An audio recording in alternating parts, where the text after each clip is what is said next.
As the new school year begins, I will open the door of learning and discovery to another eager third grade class.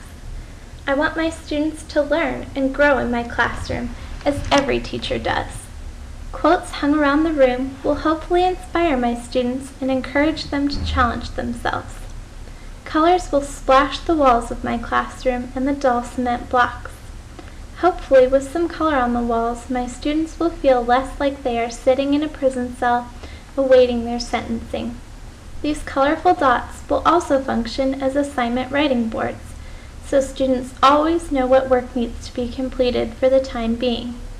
When the students have completed their work, they can turn it into the decorative basket that will be located in the front of the room, right beside my desk.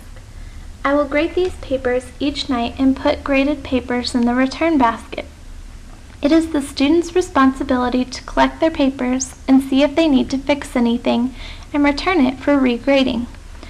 Rulers, paper clips, rubber bands, tape, staples, glue, crayons, colored pencils, markers, pens, pencils, glitter, paper, and other arts and supplies will all be found in colorful bins. I want to encourage my students to be creative in everything that they do and add their own touch. There will not be any chalkboards in my classroom. I will have instead a smartboard. This smartboard will allow me to write as if it were a regular whiteboard.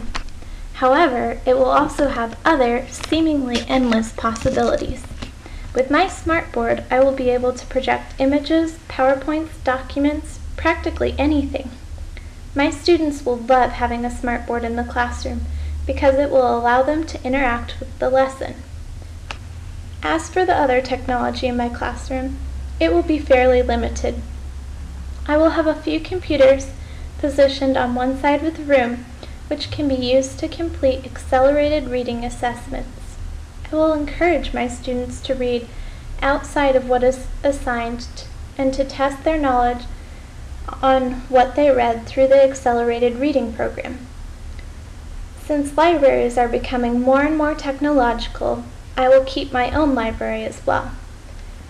Students will find bookshelves lined with books about mischief, fantasy, adventure. Even while sitting in the classroom, they can venture to faraway lands. But alas, the school year will draw to a close, and my students will pass through my door for the final time. But I know that I have helped to shape them and give them knowledge that will last a lifetime. But alas, the school year will draw to a